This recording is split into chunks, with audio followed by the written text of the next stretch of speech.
হ্যাঁ, এই গানটা আমরা প্রায় সকলেই শুনেছি। এই গানটির বিশেষত্ব জানতে গেলে আমাদেরকে জানতে হবে 21শে ফেব্রুয়ারি দিনটি সম্পর্কে। 21শে ফেব্রুয়ারি মাতৃভাষা দিবস পালন করা হয় কেন, তা জানতে হলে শেষ পর্যন্ত ভিডিওটি দেখতে হবে এবং সাথে সাবস্ক্রাইব করে নোটিফিকেশন বেলটি অল করে রাখতে হবে। সালটা 1940। মোহাম্মদ আলী জিন্নার নেতৃত্বে ভারতে প্রথম লাহোর অধিবেশনে মুসলিম লীগের আলাদা রাষ্ট্রের দাবি তোলা হয়। তারপর থেকে চলতে থাকে দ্বন্দ্ব।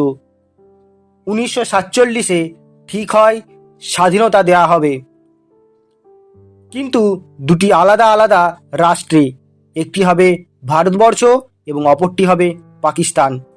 1947 সালে 14ই আগস্ট মুসলিম সংখ্যাগরিষ্ঠতা নিয়ে একটি স্বাধীন রাষ্ট্রের মর্যাদা পায় পাকিস্তান এবং অপর একটি রাষ্ট্র 1947 সালে 15ই আগস্ট স্বাধীনতা লাভ করে, যেটি বর্তমান ভারতবর্ষ নামে পরিচিত।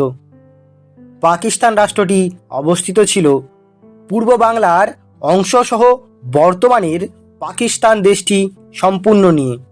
পরবর্তীকালে পাকিস্তান বাংলা ভাষার পরিবর্তে উর্দু ভাষাকে একমাত্র সমস্ত নাগরিকদের বাধ্যতামূলক ভাষা হিসেবে ধার্য করে।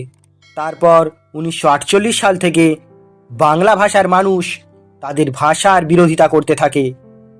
তারা বাংলা ভাষাকে রাখতে চাইলে শুরু হয় যুদ্ধ, দাঙ্গা। 1952-তে এই দাঙ্গা রূপ নেয় ভয়াবহ। চারিদিকে জারি হয় 144 ধারা, কিন্তু ঢাকা বিশ্ববিদ্যালয়ের যুবক দল 144 ধারা ভঙ্গ করে মিছিল বের করতেই গুলি চালায় তাদের উপর নির্বিচারে পুলিশ।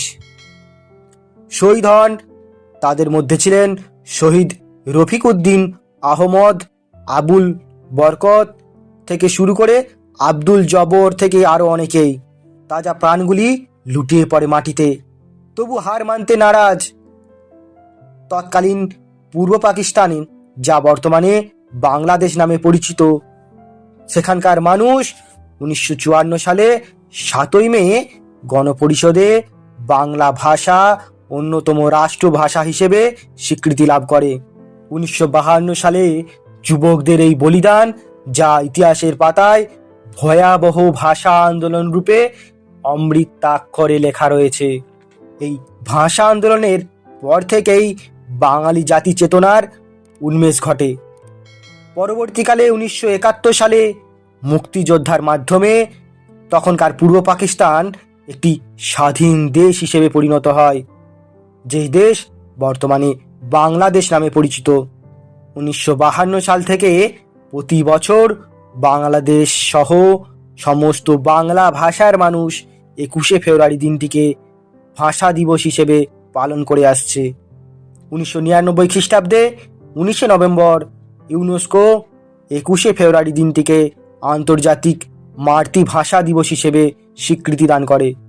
তারপর থেকেই বাংলাদেশ সহ বিভিন্ন দেশে বাংলা ভাষার প্রতি যে এক অত্যাধিক পরিমাণে টান, অর্থাৎ মায়ের মুখ থেকে নিঃসৃত ভাষা, সেই বাংলা ভাষার প্রতি যে এক মহৎ বলিদান সাক্ষী হয়ে রইল বাংলাদেশ সহ সমস্ত বিশ্বের মানুষ, যা ইতিহাসের পাতায় চিরকালই রয়ে যাবে তাদের জীবন বলিদান হিসেবে।